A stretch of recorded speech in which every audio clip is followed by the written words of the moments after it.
Welcome to Inside the 18. I'm Michael Magid, live from Los Angeles, California, back in my living room.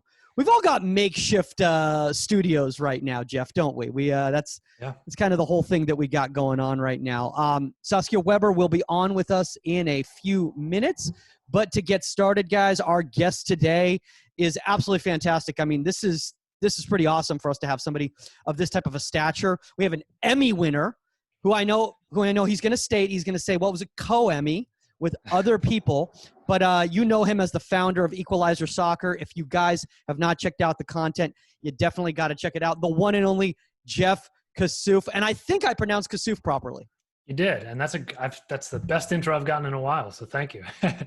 Oh, man. So first off, Jeff, for our audience who might not be familiar with the Equalizer, why don't you kind of just kind of in a nutshell explain the type of content you all do, how you guys came into being, what your goal is, your mission, all of that.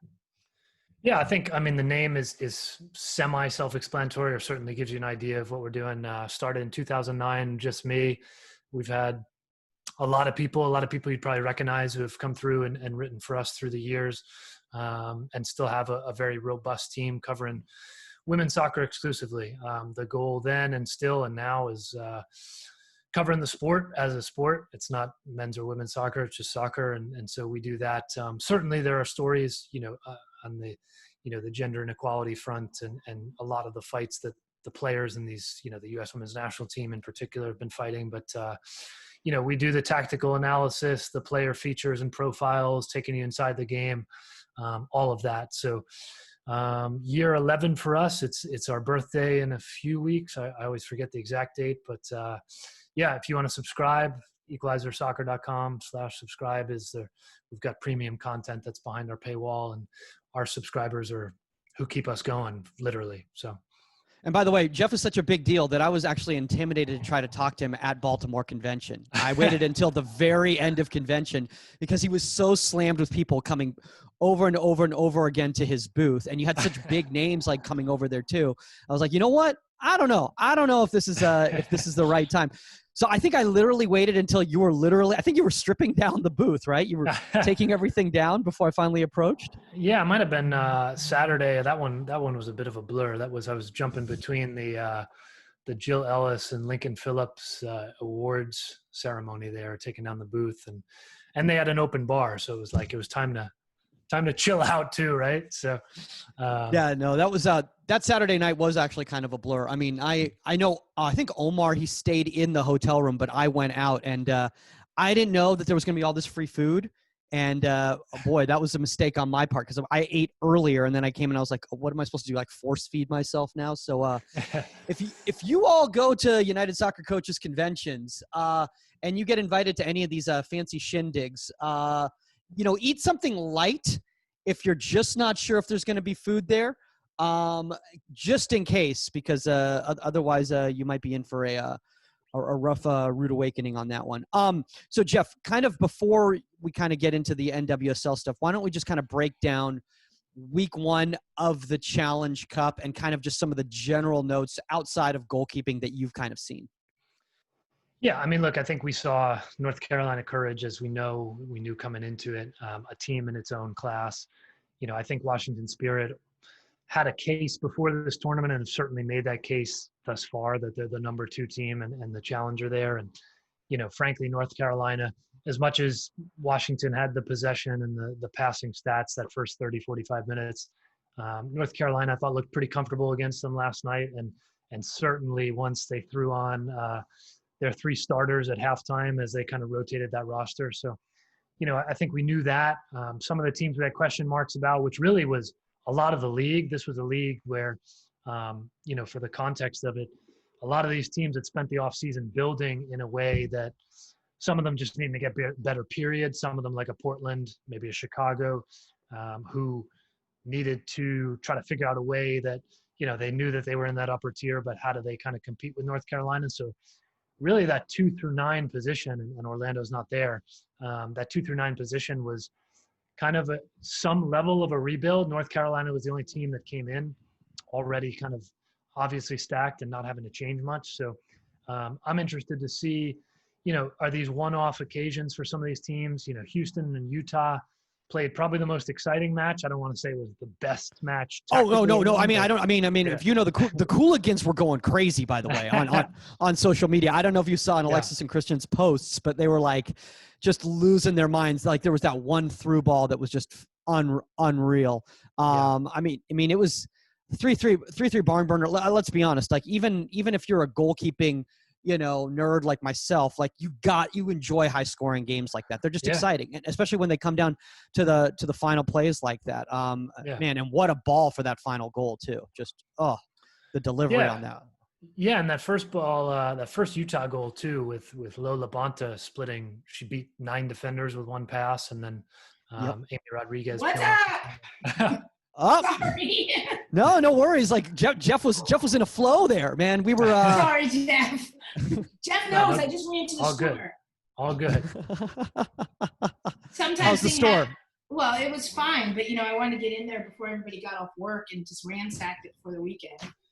Because everything's on lockdown and blah blah blah. So I was like, and then they only had one cashier and this and that and the other. And the dogs are excited. 4th of July weekend coming up.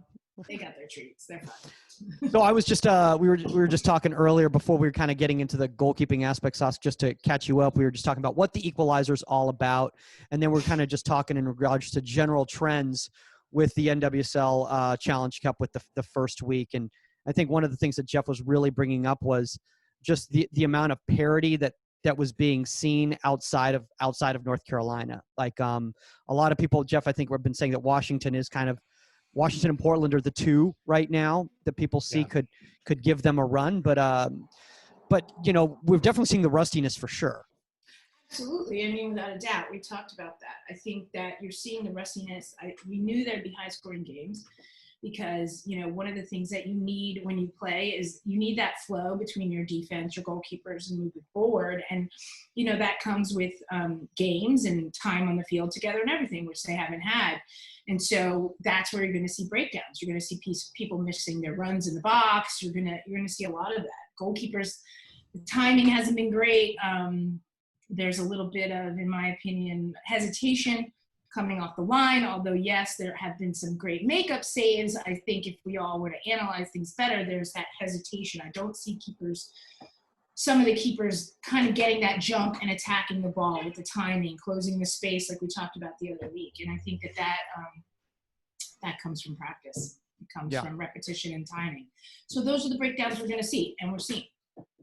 It was really interesting to see in these last couple games, just kind of how the scores started slowing down, and I think a lot of that just had to do with just that final execution, whether it's the final action on the shot or whether it's that build-up pass to kind of lead to it. And I think that kind of throws goalkeepers off their game too, because how many shots, Jeff, have been off target, and goalkeepers they haven't had to come up with anything.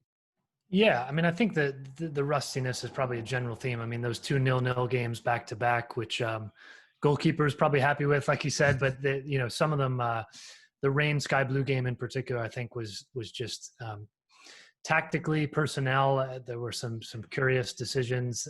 I think the Reign kind of lulled us to sleep with possession and then didn't really bother in the final third.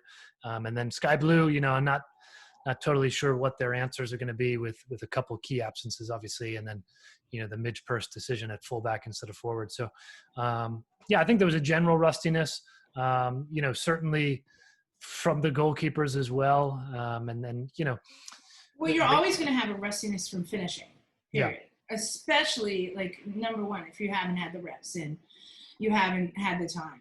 That is, as much as goalkeeping, that's a repetition, practice. So you're going to see that.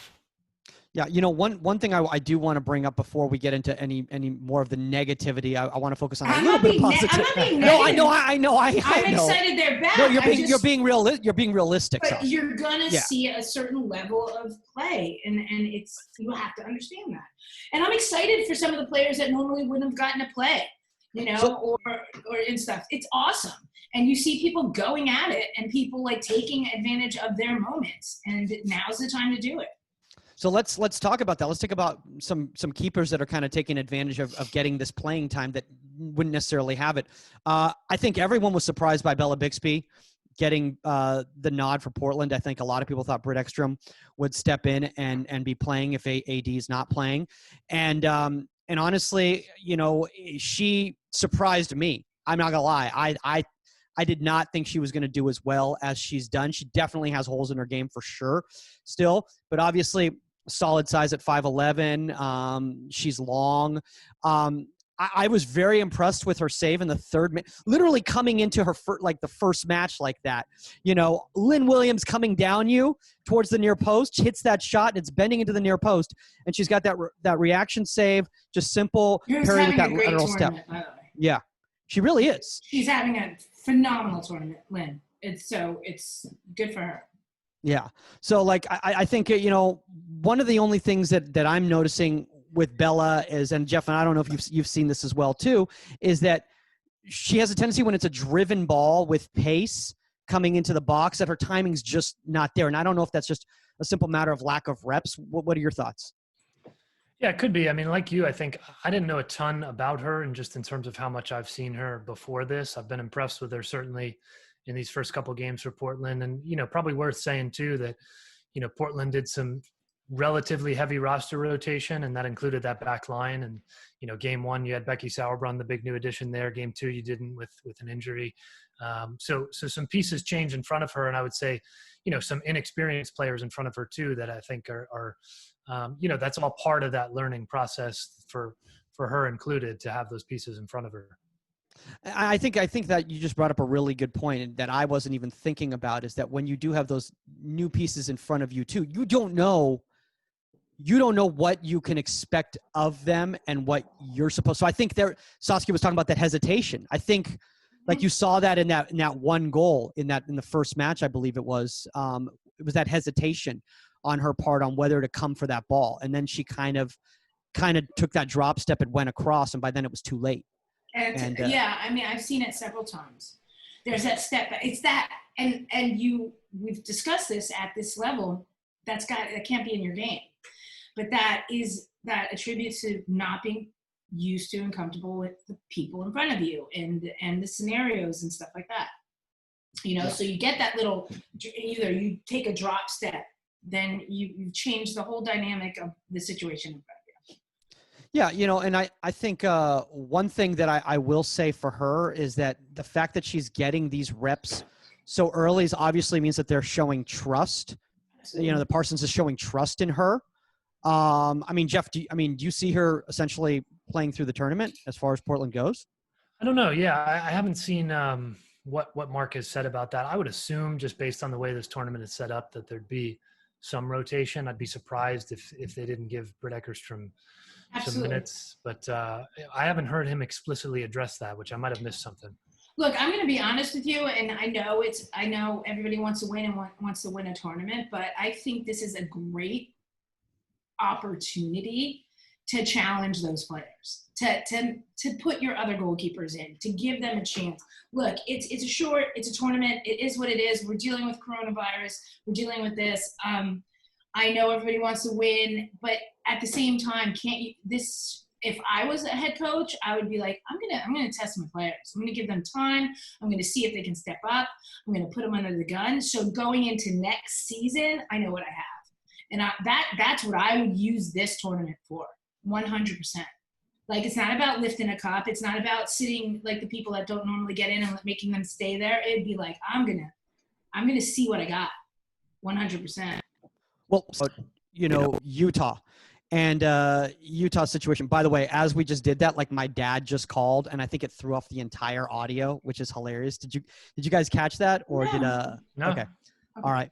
Well, maybe some people on the live stream can comment and let us know. Brian Catalano, did you hear that? No. Let's talk about Utah though, because I want to talk about in regards to giving people opportunities, giving people a chance. Last year, early on, Abby Smith got reps for Utah, and then very, very early in the season, Laura Harvey made the decision to go with Barney for the rest of the season. And Saskia and I talked about it. We felt that Barney might have been the MVP for Utah in a difficult season for them. I mean, they weren't. It wasn't a terrible season, but it wasn't a stellar season by any stretch of the imagination. and obviously coaching change. They've decided to go with Abby.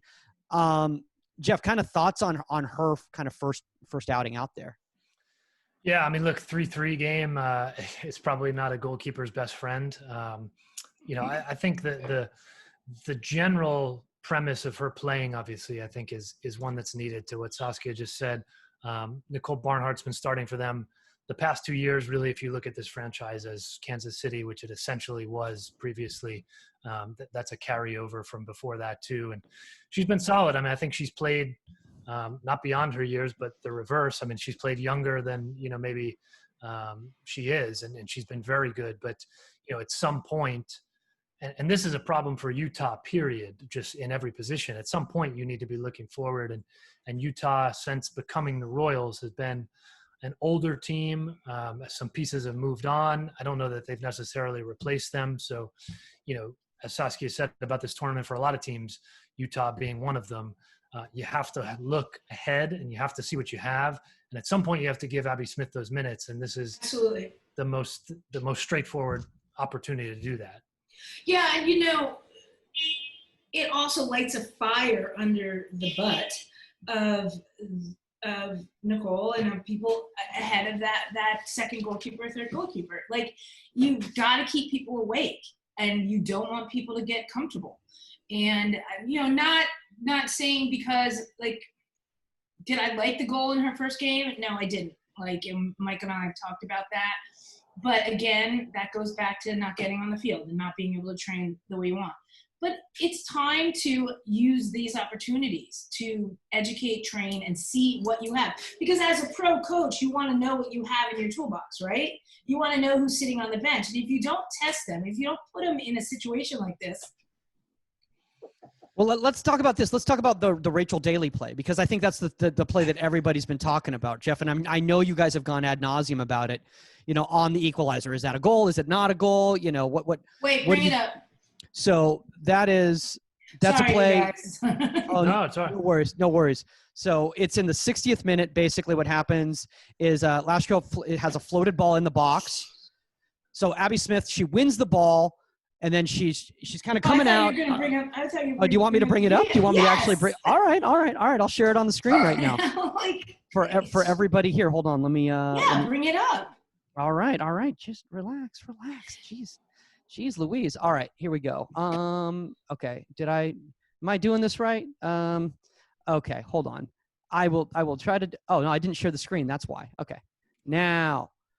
All right, now you guys can see it. Okay, here we go. Okay, so here's the ball. Ball's played in, as you can see. So that's a floating ball going across. Yeah. Comes out, simple, clean win, right? Goes down. But here's the situation. As she goes up, she doesn't recognize that Rachel Daly just stays there, and then watch. It's caught off camera, but basically what happens right there is as she's going in for the drop kick, Daly goes in with her foot. And blocks it. And blocks it, and now it's a mad scramble to the goal.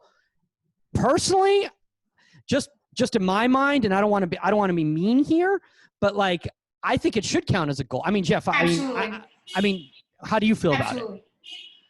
Yeah, this was I love the endless Twitter debates during the game, and this was definitely one of them. I know Dan, my colleague, reached out to Pro, and they gave him kind of the formal explanation of possession is still counted as part of the release, and the release in your bubble, yeah. So Pro obviously backed their ref on this.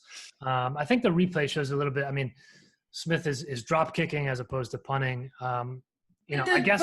But the question would be to that is, does the release, but in your bubble doesn't count if I'm here and about to catch a ball and somebody runs by and heads it, right? Or if I kind of mishandle a ball and it drops in front of me and somebody runs by and kicks it, that's open. Yeah, I think the letter of the law argument, it's like the handball issue, right? That we've had for so long is like the letter of the law then needs to be clearer and just very black and white and very simple. So yeah, I don't know. I mean, look, she doesn't actively run in front of her. She's just standing there. So I think that's, part of the argument as well, that I think maybe Smith needs to be a little bit more aware of it, really. Yeah, go ahead, Saskia. But we all know that, number one, you can't jockey a goalkeeper. So if a goalkeeper is going to go to side volley or punt a ball or something, you can't shadow them and jockey them. We all know that, okay? Else no services would ever be made. It's a weird place to be, because I think if it's just the goalkeeper's inability, if she's not doing that and she's just maintaining her position, I was standing here. You came into my space and went to volley the ball, so I stuck my foot up. That's one thing. But if she's running back and forth, I mean, I get the gray area. I mean, look. Here's my thing about it, and I understand, Saskia, in regards to the side, but we've all been in that situation before. You need to have better field awareness. Exactly. So I'd be mad at the keeper. I'd be like, she's standing right in front of you. Like, we've seen De Gea do it. We've seen people like, you're standing right in front of you. What are you doing? Like, you. By the way, everyone's had this situation. Kaylin Sheridan, who I think is a fantastic keeper. No disrespect towards Abby, by the way, too. I think she's great too. But is that it's that simple matter of we just been having those game reps. They haven't been having those game reps, and that's gonna lead to situations like this. So let's kind of move into that sky blue. Honestly, like, I was texting with Omar during the game, and I said, how much longer do we have to watch this game? Because, I mean, I'm not gonna lie, Jeff, I don't know how you guys did maybe 15, 20 minutes on this game, because there wasn't a lot that was happening. Yeah, I left that to them. I wasn't on that pod. But I mean, I think, one reason that I thought Kaylin was going to have a standout tournament is based on the schedule that Sky Blue had was really going to challenge her, and she was really going to have to come up with some key plays. As we talked about earlier before I think the podcast started, or maybe you did at the beginning of the podcast, Sky Blue missing a lot of firepower. So where are the goals going to come from first? Well, that's a great question. I mean, we didn't get an answer in their first game, that's for sure. So I think, maybe that is Midge Purse, and that's changing things up. I mean, Freya Coombe had told me and reiterated when we asked her post-game that Purse could move around throughout the tournament. I don't know. I would assume if you're coming into this tournament with missing pieces and needing to fill some holes, that you've trained her at fullback and you're planning to play her at fullback, and you wouldn't move her that much. But she's the best answer they have at forward, and she's not playing there right now. So yeah, but that's a great comment, because now you're coaching. Hello, coaches. Now let's see how good of a coach you are. Okay. Right. Like, you have your team, you've had it stacked, it's been good. You have your gunners, you have everything, you have your starting keeper, and now those players are out. Now, some have opted out, some can't play, and everything like that. And now you got to figure it out. So now real coaching, real managing is going to shine through as well. What are you going to do? Like who are you going to put up front? Who are you going to make up for this? Do you have the bench that can step up? Have you chose the right players? And that's going to fall on managers as well. Yeah. Well, I mean, I want to say one thing is that Kaylin Sheridan, in regards to how composed she is back there and the way that she builds so well back there, really, really, really helps the team. I want to pull this up real quick. Let's. You need that in this environment. Yeah. Let me find that right here. Actually, you know what? So this is the 1v1 play. I'm going to go back to this distribution real quick here. Yada yada. Do you like his Emmy, Mike? Have you it's so fancy. I know. I was like, oh my God, you have an Emmy. He's like, I'm sure you have some trophies behind you. I'm like, that's an Emmy. I was like, all right. Yeah, but I don't get to take home the World Cup. Okay. Okay. So here's the play I'm talking about right here, right? Okay. So Kaylin asks for the ball. Look at that. That's first off a great angle to allow for a change of point of attack, because as she sees this pressure coming in right here, look at that switch. And now, immediate switch. She finds so confident, and look at where she played that ball. All the pressure was on the other side. She all of a sudden just widened the field right there, and allowed to change everything. I also love that about Kaylin. I think she's so solid in the back there for them. I think in this tournament, a goalkeeper that can dictate the play, Jeff, is so vital for you. Oh, take it down. Okay.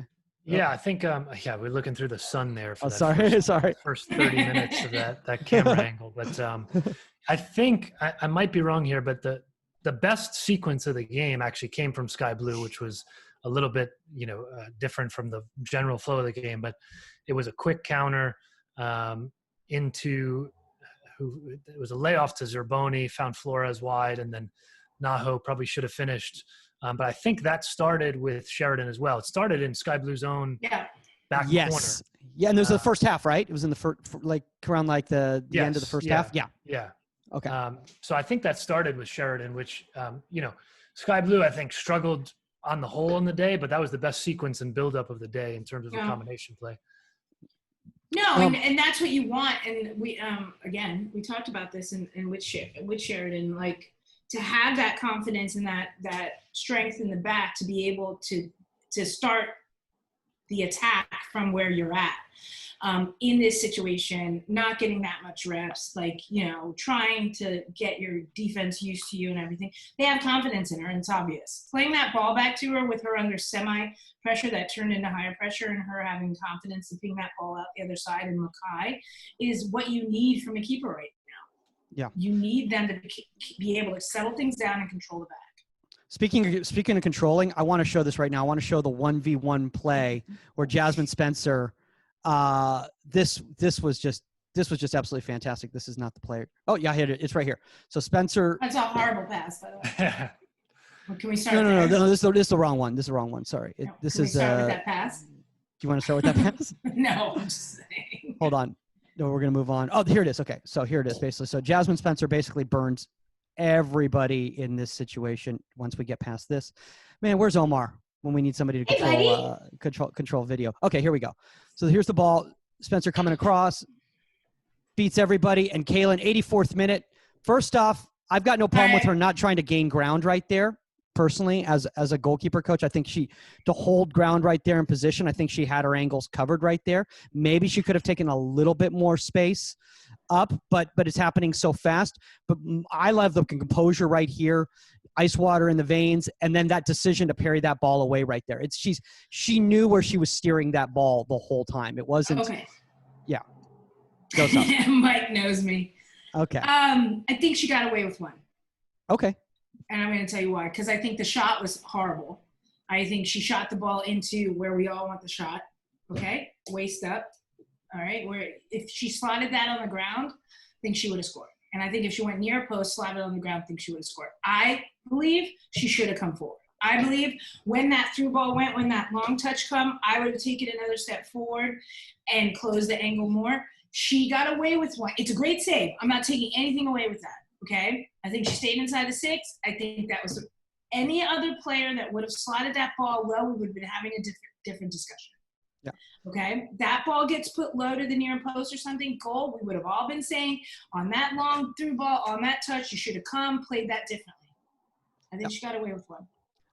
Jeff, a lot has been made about the final shot right there by Spencer. A lot of people have been saying this, that she should have done better in that situation. She should have scored. Do you agree?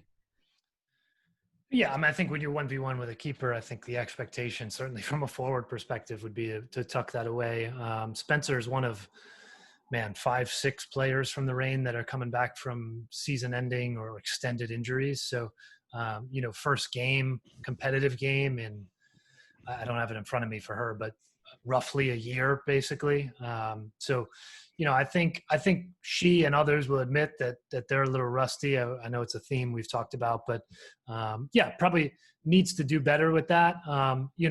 If it's July in a regular season and you should be peaking by now, I'd say all right. But first game back in so long and under the circumstances, I think we're going to see those types of things. And as much as we had the 3-3 game, this was one of 2 straight 0-0s that kind of, there were a few of these moments, right? Yeah.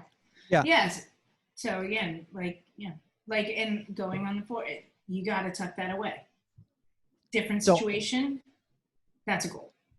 See, look, I swear I always feel like I'm playing good cop versus bad cop with Saskia. Right here. Well, because listen, here's the thing, and this is what I was talking about with timing. I'm not taking anything away. Seeing that over and over again in a regular season, if this is July, I guarantee she's higher off her line because she knows that Spencer's she knows that ball's gonna get tucked down by her. She's a tall goalkeeper. Everything, it's gonna get played low. She stays in her 6 at the end of the season, she's blown into the back of the net. And I guarantee you, if you talk to Kaylin right now, and she got away with one. She knows she would tell you she probably would have. In fact, she'd probably listen to this podcast and she'll probably say like, yeah, you guys were right about that. But good on her, because good on her. She could have done a million other things. She could have like we've talked about how not to handle those situations and everything. She stayed big. She stayed up. I think the fault is on the forward for not playing the situation properly, but she came up with a great save. At the end of the day, it's still a great save. I got a question for Jeff here, Mr. Insider right here. Obviously it seems like Casey Murphy is the undisputed number one right now for Reign, and then she is the one going into this. Obviously not a lot of action in this match for her. She did have one situation where she was in great position, but the ball was deflected, so she didn't have to do anything. But it looked cool. I will say that. Does Betos get any playing this tournament? I'm not sure the exact status of Betos' health, because she's another one of those players that the Reign lost for the season at some point last year. So, she's healthy enough to be there and be training. So I don't know. I mean, the Reign of the mystery teams, there might be highest on the list between the coaching change, just some basic info out of them ahead of the tournament. So it's a question I haven't heard asked. I think probably because everybody knows Casey Murphy's quality, and I think in a regular season it would be she's the number one and she's playing. But I wouldn't rule out any level of rotation in any position in this tournament, because you've got everybody with 4 games. Everybody's guaranteed to go through. I think this is the time. And I know, we'll talk about the one team that played 17 goalkeepers. Yeah, all three of their keepers. So I think this is the time that you do it. And so I wouldn't be surprised to see somebody get some minutes on any of these teams. By the way, I was surprised, and I didn't know their game plan moving in to this tournament in regards to Chicago. I was really surprised when I woke up in the morning, and I'm like, Emily Boyd. Like, no disrespect to Emily, we love Emily, but like, we just expected, based on the results, that Nair was going to be playing in that second match. Yeah, but this is what I'm talking about. Like, what are you trying to get out of this tournament? Like, honestly, I mean, if I were a coach, as much as I always want to win and I want to hold that cup up, I want to train my players. I want to get them ready, and you don't know when you're going to have this opportunity again. We don't know what's going on. I mean, LA's shutting down again and stuff like that. When am I going to have the opportunity to put these players in a game and see what they have getting ready for next season? So take advantage of it. Yeah, Chicago's been one of the teams that explicitly said, we're not necessarily here to win. Mm-hmm. I think North Carolina and Washington are probably the two that have kind of said the other way, and then the rest of the teams are somewhere in the middle. But Rory has certainly been, especially among the contender teams, the usual suspects that Chicago has said, we need to see what we're about for 2021. And it fits the theme too, because they've got to see who can play. And he said this explicitly too. They need to see who they have when the expansion draft rolls around and they lose people. So, and when the Olympics rolls around again. Yeah. Who are you going to have when people go off to the Olympics, or if there's a pause and stuff like that? But at the same time, look, I'm not saying that just because you put in your bench means you're going to lose a game. And if you think that as a coach, then there's a whole nother discussion we have to have, So, but yes, this is the time. That's what I would do. Yeah. I mean, look, I think one of the things with Chicago, the fact that, I was concerned because I wasn't sure. I was like, why is it based on Nair's performance in the first game that they decided they wanted to see something different? I was like, that sounds crazy to me. So then when Cassie Miller went in after Emily Boyd in that next half, I was like, oh, okay. So now I see this is actually a thing that was planned rather than just, experimenting on the fly, which is much, much better to see. The other thing really quick on that is goalkeepers never get subbed. So everybody listening, we know that. And so to be able to play against this level of competition in a tournament situation where things matter, per se, it's awesome.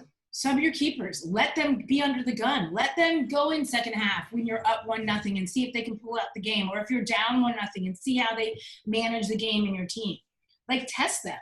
Like, they need this. Don't just say, I want to win there. You play all the games. Sorry, you guys. You can play in scrimmages. Like, put them under the pressure. See what you have.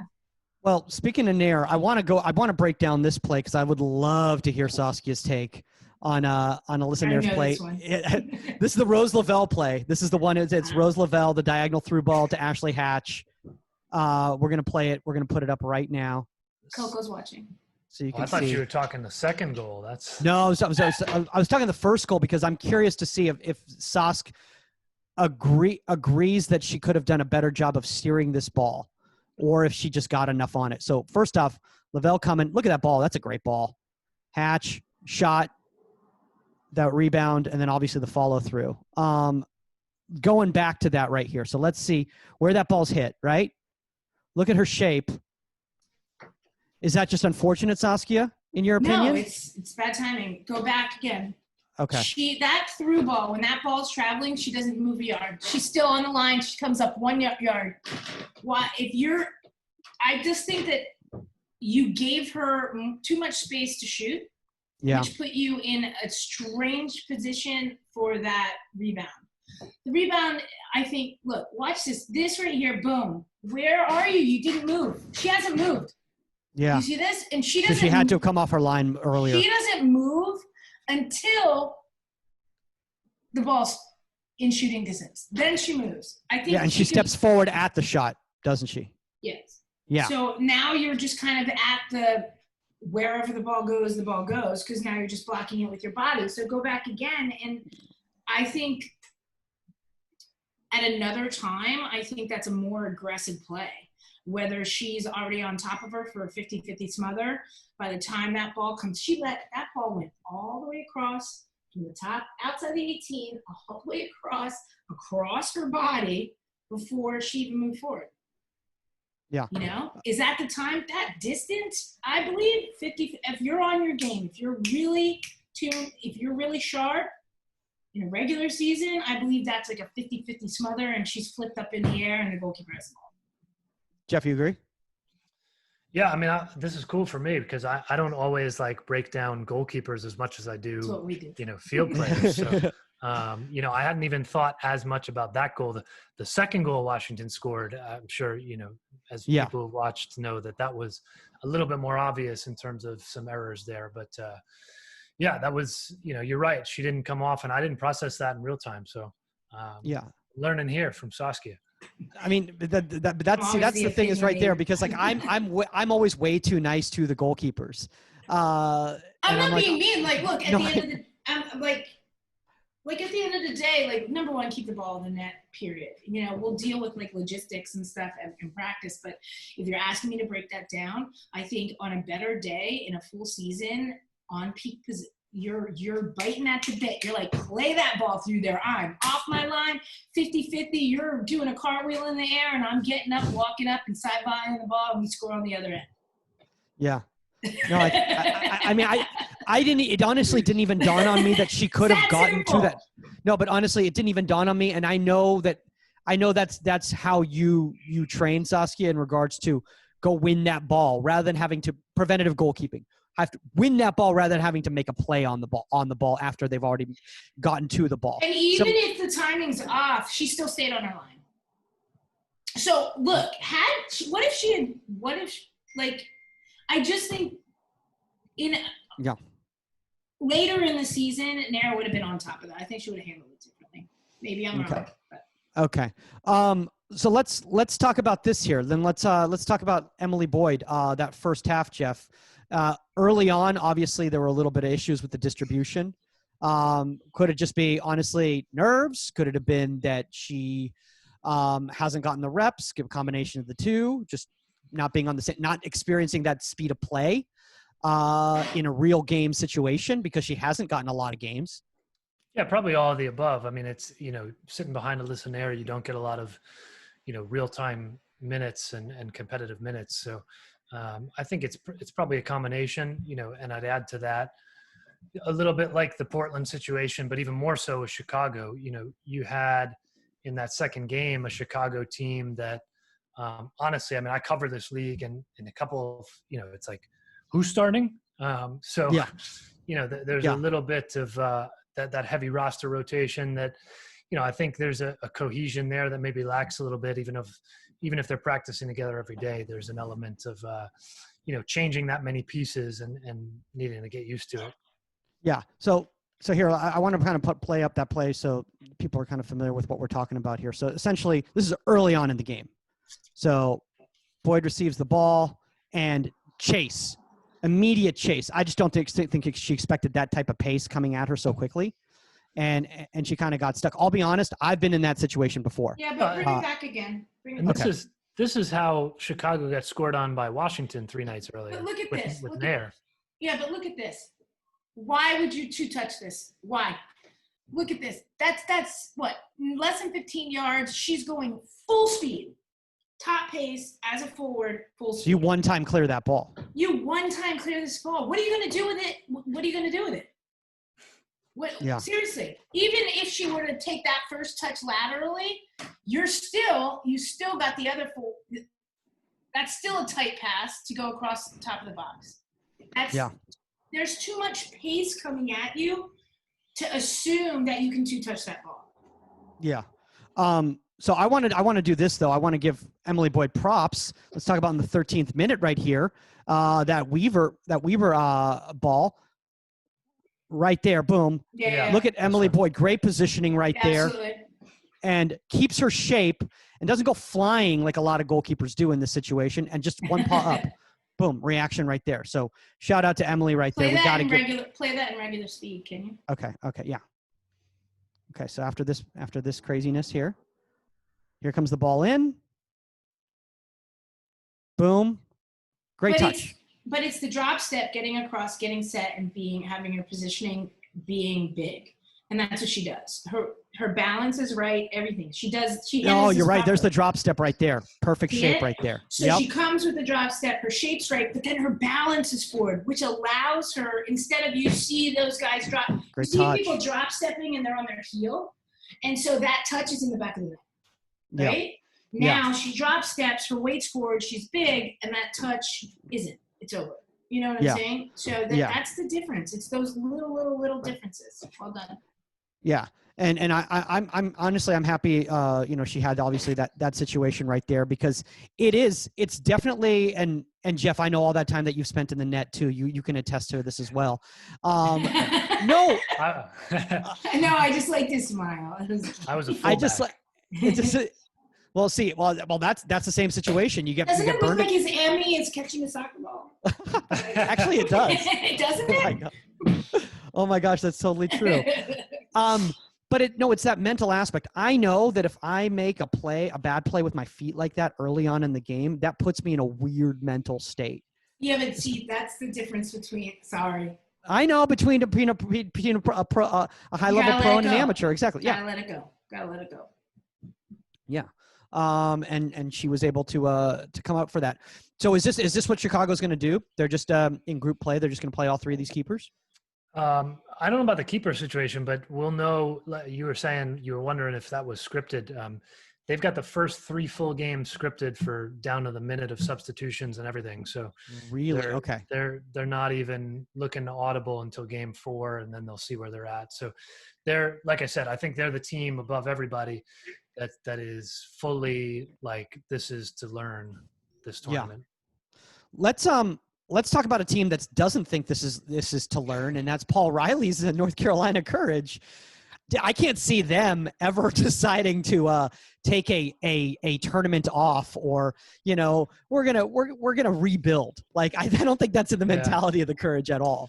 I think they'll learn, but certainly they're there to win as well. And they're just the only team in the league that doesn't have unanswered questions. They've got 10 of 11 starters back. The only one is Merritt Mathias.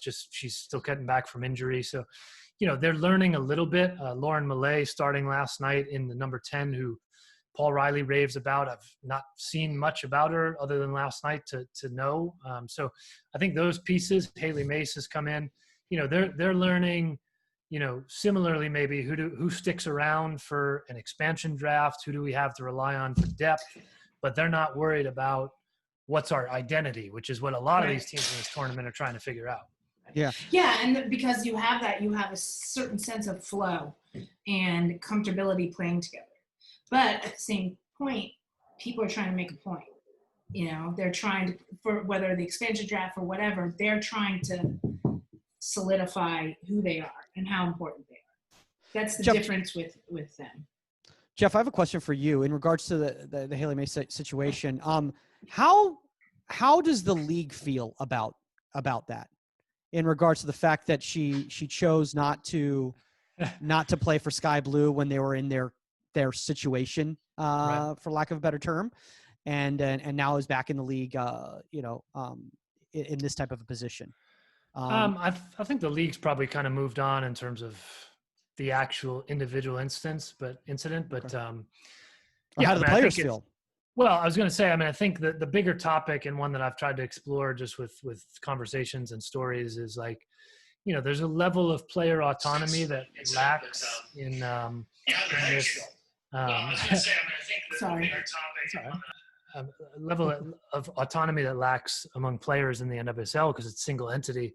And if you want to say, I'm not playing somewhere, I want to play somewhere, you have to get creative sometimes. There's not a freedom to sign somewhere. And, that's what happened. She got drafted number 2 overall, said I'm not playing there. And that was obviously a different time for Sky Blue. I think they've changed a lot, but she's not the only player who did it. It's not going to be the last time it happens. It's something that the league will have to figure out. No, I didn't want to play for Philly. I didn't. I'll be honest about it, and my teammates know that. I didn't want to play for Philly. I was pissed. And I got allocated to the team. Like, I didn't have a choice. It was like, pick your 3. They were like, for the 20 of us, it was like, pick your 3 teams that you want to play for. I was like, New York. And because I was from Princeton and, I was equal distance from New York and Philly, they put me on Philly. It didn't work for me. I was not happy. Mark and I don't care if he watches this, did not get along at all. And I'm not ashamed to say that or shy to say that. We can have a conversation whenever you want, Mark, call me up. Still feel that way. And I was happy when I went to New York, but you got to do what you got to do. And I kind of regret the way I handled my first season because I was pissed. I was on Philly and I didn't want to be there. But the players, I punished myself and I punished my team by acting like a jackass instead of sucking it up and playing hard. And I regret that. I'll be honest with that. So. Well, I think we've kind of come across one thing that is a little bit difficult in regards to just, you do have to sometimes take into consideration there's things outside of just soccer. And obviously the Sky Blue situation was something such where it wasn't equality. And the situation was such that the players weren't being treated the way they should be treated as professionals. And agreed. And look, I went to Rutgers. The facility was not the facility it should be. They weren't being treated the way they should be, as all the other teams are. And I agree with that 100%. Look, are you forever? But, it's not a professional situation. The coaching, the everything, it was a nightmare. And I get that they went through that. Yeah. Let's talk about North Carolina right here. I want to get Sosk's feeling on this because I'm obviously in a good mood today. No, sorry. No, it's all good. It's all good. I just want to pull this up right here because everyone's seen this by now. In fact, Nathan Thackeray, who's the goalkeeper coach for the Courage and also a big insider, actually commented about this when your goalkeeper does this in the 90th minute extra time. But this is the ball. I think if you guys, you probably have all seen this. Let me go back right here. Okay, so here it is. Okay, Mewis plays the ball back to Labbé. She comes. She's about 20 yards from her box. First time. And she instead does this, which baller move. I'm not gonna lie. Steph Labbé, she's gonna be on the cover of FIFA Freestyle for that, for sure. How do you feel about that as a goalkeeper coach, Sosk? When you're in a situation, it's a 1-1 game. Don't you ever do it again. What is that from a major league when what's his name? Look Wesley at that. Snipes does the basket catch in the outfield, and he thinks he's being all cool, and he's like, "Nice catch, don't ever do it again." Like that would be my, don't ever do it again. Like that's fine, worked out for you, but think about how you'd feel if it didn't. I mean, Think about how it was, you feel if you try to pull that move and you're on a face plant right now and that ball's in the back of the net at a 1-1 game. Not funny. That ball needs to be cleared first time. Don't be cheeky. Don't be cheeky. Sorry. Jeff? Keep it simple. I'm sure you had some deft moves at outside back. Come on. Yeah, I don't know. I don't know if I had one of those with nobody behind me like that, but yeah, I mean, look, they went. I didn't realize that was that late in that game. I remember the moment, but they went about 30 seconds later and scored the winner. So Yeah. I don't know. I mean, I guess she got away with it. I don't know. I mean, I wouldn't want it if I was the goalkeeper coach, I guess, but I thought it was kind of cool to watch. It's fun to watch. It's great for the fans. It's awesome. But if you, in my opinion, you open the door to that, see what happens. Say, hey, great job. Awesome. Do it again. See how many times that works. Then come back and talk to me. Yeah. Saskia, I want to see one of your UCLA keepers pull that off next season. I'll be like, Amanda will be like, get on the bench. They'll look down the bench at me and go like, what was that? I'll be like, I don't know. Yeah, I don't teach that. Sorry. You know, Jeff, we've been praising Kaylin Sheridan, you know, obviously here, and obviously she's in a tight battle with Steph Labbé, who is still considered the number one for Canada, and that gap seems to be closing every day. I think Steph Labbé is a great goalkeeper for the Courage. I think she's so darn confident. You got to be confident to do things like that. But sometimes the thing with Steph Labbé, it's risk versus reward, and she makes the play happen, but it's pretty scary, isn't it? A lot of the times. Yeah, I don't know about a lot of the time, but I think certainly more of the distributor. I think Sheridan, you know, the kind of pure shot stopper, at least between the two. So, you know, Canada, it's interesting because it is a bit of a dilemma, I think, for them. And it's not, that situation is not necessarily new. They've had that for a couple cycles, couple generations of keepers of trying to figure out between the two. And, you know, just the characters have changed, I guess, in the scenario, right? So, yeah, you know, I think both of those are obviously good options. You know, at some point, you probably wonder at what point does Sheridan maybe push through there, but both obviously good options and different types of keepers. I'd be honest with you. Honest. You do that move and it doesn't go right, you're sitting on the bench for the rest of the tournament. Or the 1-1 game and stuff like that. And so that's, I don't care. You're on the bench. Well, I mean, I can't get over it. I mean, you got a great keeper behind you in Caitlin Rowland. It's not like she hasn't had games. Exactly. You know? I'm happy it was fun. I'm glad everybody liked it, but I would be like, well, it made for great social media. I'll tell you that. Absolutely. Absolutely, until it goes wrong. But imagine it'd probably go viral if it went wrong. Yeah, that's true. It'd probably have like 3 million hits right now. Oh my gosh! It made me think of Steph Labbé as like the Ederson of the Courage, in regards to pulling off moves like that. A couple goalkeepers we haven't talked about yet is Aubrey Bledsoe, obviously, and Jane Campbell. Jeff, I don't know about you. I don't feel that didn't seem like Jane Campbell to me in that first game. That's not the Jane Campbell I was raving about in my Keeper Wars choices. How are we doing with that? So right now you and Omar are tied. So guys, make sure, please, DM us or email us your choice for who's going to win Keeper Wars. Right now it is between Saskia and Omar, but Glenn Crooks and I still have teams. So somebody's got to vote for us. So Jeff, thoughts on Jane? Yeah, I think consistency's been her issue. You know, that I think consistency was what's holding her back from being a U.S. camp regular, pushing for, a spot on these tournament rosters. So that's something that I think we've wondered in the past, how much of that is a product of who's in front of her in Houston.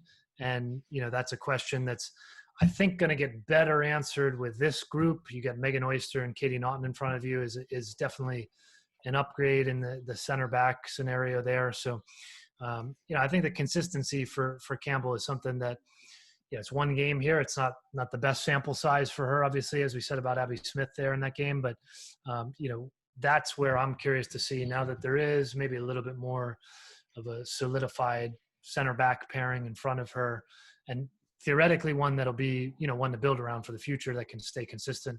What does she look like going forward? And I think that's still a question to be answered. I mean, look, she's got all the tools, in my opinion, to be a world-class goalkeeper. Like literally all the tools to be a world-class goalkeeper. And I know that that's been a complaint in the past. I thought she'd gotten past that last season, having a pretty darn good season. When the PK situation happened, I assumed she was going to save it, just because she's kind of built that pedigree of herself of being able to do that. And so I was like, actually, it's one of those weird situations where I was actually surprised the score scored. Well, So I would say I'm curious from both of your perspectives, because I thought one of the big flubs of that game and the tournament really so far the camera shot was perfect. Vero lined that up, the free kick basically on the 18. It must have been 18 yards and 2 inches. And they went for the behind her camera angle. And like, I remember watching it and I said, oh my gosh, the wall. And it was Saskia literally, the funniest thing, Jeff, is that Saskia literally texted. You texted me right when that was happening, didn't you? You literally did. You literally texted me. You're like, what is she doing with her wall? So Saskia, why don't you break down what a world-class World Cup winning goalkeeper would do in that situation with her wall? Well, I'd like to see a better angle actually from behind, but I mean, you're pretty much looking at a ball that was dead center, correct? Right. Okay, so top of the 18, dead center. You have to set the wall how I was taught. I'm flooding the arguments, and we'll talk about it. But I would have set the wall to my weak side, and I would have been off the hip of the last player in the wall. And I'm like, go ahead, try off my strong side. Sorry. So my wall would have been set off to my right in that instance, and my left side would have been exposed because it's my weak side. So I want to see the ball the entire time. Not that I have a weak side, I'm just saying. And so I would have been off the hip of the last person on the inside. So that ball, I would have had a clear vision of it the entire shot. And like, granted, it hits the cross, it hits the the side post and goes in. Granted, but with that, she was too far behind her wall, and I have to see her footwork again. I don't believe that ball should go in, personally. Setting the wall up properly. And I said that to you. Why is she setting the wall like that? The only time you split a wall or do anything where you're behind a wall, first of all, you're never behind a wall. If you have an indirect in the box at that level, there should never be an indirect in the box. But if you have an indirect in the box, split your wall, you get into the wall, you're the first person to the ball on the touch, and you're playing it like a breakaway. Period. The wall holds, and you're just getting big. The ball hits off you, right? If you're at the top of the 18 center, set it off to your strong side. The reason your strong side is because they have to go over the wall to get it into your strong side. That's your strong side to dive. So you can take a step and you can cover that entire ground off your weak side. So your weak side's open, so you have an entire visual of the weak side. You take a step, you make a save. That's the answer. Yeah. So you made it pretty succinct right there. I was just listening. I was like, "Yep, that's it." Yeah, I was texting you immediately. I was like, "What is she doing?" I mean, honestly, but that's one of those things where it's like I was like, "Oh my gosh, you got to complete." And I have Jeff. I don't know. Have you seen a better angle? Because I've not been able to find a better angle. No, I mean the angle of that play. Every angle I've seen, it looks like it's a dead center wall with her behind it, which I mean, and it looks like obstructed view completely, right? Right. It sounds a little crazy that it would have been set up like that, but that's what it looks like. But I think here we're going back to this, and I'm sorry to keep reiterating this. They haven't been training. How many times in practice have you done free kick scenarios? Every random free kick. Do people know where they're supposed to be in the wall? Did you know how to set the wall up in that situation? Number one, you should at that level. But number two, was it all chaos and crazy because you haven't rehearsed, you haven't practiced those situations? And that's quite possible. At the end of the day, number one thing, I don't care if you practice it or not, you know how to set that wall. You're a professional goalkeeper, and there's no reason you should be behind it. Now, if they post a person up at the end of it, fine, you deal with that, but you still set your wall up for what you want. And that's not blocking you and standing behind it. You might as well just like sit on the ground and just be like, just shoot where you want. I can't see it. You know? You would just lie down. I think, by the way, Casey Murphy could have literally lied down during that game against Sky Blue, and I think she still would have been I'm such a Casey Murphy fan. You know that. No, I know, but she didn't have to do it. But I'm joking around. It was like, it was one of those games. It's one of those games. And I think, honestly, to be honest with you, and we've talked about this on this show, we joke about it, but as goalkeepers, those are the hardest games for us. Absolutely. I mean, and Saskia knows this. So you're talking about what'd you do? Look at count planes, or look up. I used to know all the tail colors for all the planes landing at JFK. That wasn't during a game though. That was in practice. Oh, okay. So like, there goes Qantas, there goes KLM, there goes American. Like, I can tell by the colors of the tail. As we start wrapping, repeat that. You actually talked about it on the show. What do you mean? I know, but it wasn't during games. No, okay. I thought it was because of the dominance of the United States. You were. Oh no, the worst thing about that was just having one goal against and no saves. That was the worst thing about that. That happened a couple times. Oh boy. As we start wrapping up right here, guys, we haven't talked about Washington yet. We talked about them a little bit in regards to, kind of one of the favorites to win the tournament. Jeff, am I correct? Are they the youngest team in the tournament? I don't know. I don't have the age in front of me, but they're generally the youngest team in the league, certainly by who they rely on, especially. Yeah. And obviously they've got, I mean, they're pretty darn loaded. I mean, obviously they got a lot of great options, but outside of the youth, they have the veteran leadership of Aubrey Bledsoe, who I've always felt has always been kind of on that national team cusp, like that just kind of like, so close. Like, what does it take to get Aubrey Bledsoe in camp? Like that type. That literally, I feel like there's been petitions. Like, what does it take to get Aubrey Bledsoe into national team camp? And I think she did get called into the camp, first camp Vlatko ran, right? In December ID.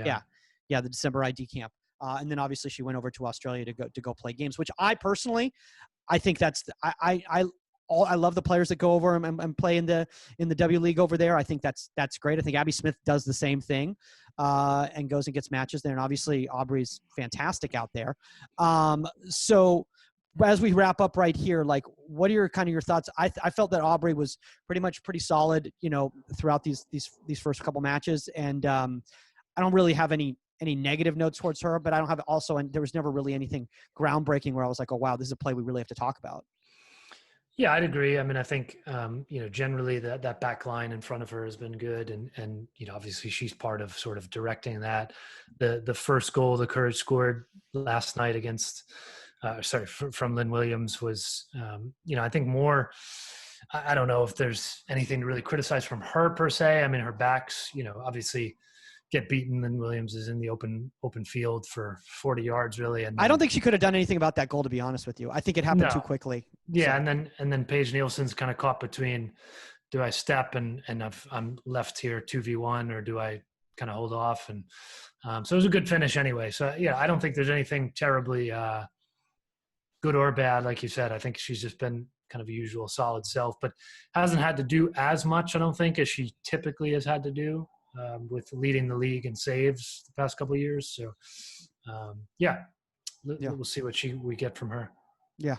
So as we wrap right here, anything you're looking out for in week 2? Yeah, I guess continued roster rotation. I mean, honestly, there were a couple teams, the Reign, Utah, are 2 teams, and Sky Blue, I guess, in that category that, I was curious what they were really going to be about when we came into this tournament. I don't think we have an answer after one game, and we'll see, if they rotate rosters, we might not get a full answer anyway. But, I think those are teams, whether we're talking goalkeepers or the entirety of the team. I mean, the Utah stuff, even coming out in the 3-5-2, I was like, okay. So I think curious to see what those teams look like after getting a full 5 games, and, who's ready to compete, at least in the 2 through 8 position. Yeah. I think it's gonna be interesting when fatigue and everything sets in. I think we're gonna see some interesting stuff go down defensively and in the goal because it's gonna set it. The bottom line, it's a tournament. They haven't been playing. They're not game fit. I don't care how fit some of you are, but you're not game fit, and you're gonna see it take a toll. Yeah, and it's gonna get interesting. I want to say this before we go right here. I just want everybody out there, you know, all the young goalkeepers out there who are listening to this. You're going like, "Whoa, you guys didn't just talk goalkeepers the whole time." Well, because the bottom line is that we talk about this on the show all the time. You need to learn the game. You need to learn the game, and you need to watch the game. And if you're not watching the game and you're not learning the game and you're not familiar with the teams and how they play, you're not going to get the whole picture. So it's really, really important as a goalkeeper, especially a modern goalkeeper today, to know how the team's playing. Learn the shapes of you watch NWSL, you love these goalkeepers. Learn the shapes of these teams are playing. Learn the systems that they're playing. Yeah, but also understand your other players. Understand what they like to do, how they like to play, who you're going up against. Mm-hmm. Like, you know, what the forward's tendencies are. Yep. Which is one of the reasons why we're going to have Michelle Akers on next week. That's right. I was trying to segue into it. So Michelle Akers is going to be on next week. She's going to be talking. We got a stacked lineup next week, man. We got the one and only Michelle, the GOAT, Michelle Akers coming on. So, and then we got the Mark Mason, head goalkeeper coach for the England women's national team, obviously with some high-level goalkeepers over there too. It's going to be an awesome week. But before we go, Jeff, if people want to check out more stuff on the Equalizer, where's the best place to reach out to you? Yeah, I would say hit up equalizersoccer.com/subscribe. That's our premium content and get you, the best daily coverage of this league and the U.S. women whenever they're back. And then, Equalizer Soccer on Twitter, on Instagram, Facebook. And then I'm at Jeff Kassouf. Usually, I guess, a little bit more commentary there than our links. So, and you've got a special guest coming up on your Kicking It podcast, I believe. Who's that? That's the rumor. That's the rumor. Yeah, we got. It should be out hopefully Friday is the plan with Saskia. Ooh, it was nice. me. I can't wait to. I can't wait to check that out. Opinionated. We talked about history. Really? Oh wow. You got because it's Kicking It. You got to be relaxed, right? You can't be all. Well, he asked me questions about things that most people we don't talk about in the soccer world, like the '95 World Cup and stuff like that. Well, because Jeff's one of those, like he's a historian. He knows it all. Remember, guys, contact at Inside the 18. That's the number 18media.com if you have a guest suggestion or a topic suggestion. At Goalkeeper Podcast on all social media platforms. Jeff, awesome. Thanks again for doing this, man. I mean, we'll really have to, keep in touch. And we've been wanting to have you on for a while, man. We've been trying to find the right opportunity to get somebody with your knowledge base out there. And really, honestly, shout out to everything that all of you are doing in regards to not just with the Equalizer, but also in, giving recognition to a lot of players and teams and personalities that may not be getting the press in other ways. I mean, we obviously had that conversation about, some mainstream media not mentioning the NWSL as the first professional team sports league to begin play in the United States. And that's a whole other, episode. Go on to ESPN.com. You can't even find an update. So it's only league playing right now, and you can't even find an update on the main page. Really? Yeah. Really, ESPN? Yeah. Really? Yeah. Yep. But shout out to CBS. They've been doing a good job with the coverage. Really good job with the coverage. I've been enjoying it quite a bit. All right, guys, that's all the time on Inside the 18, and we are out later.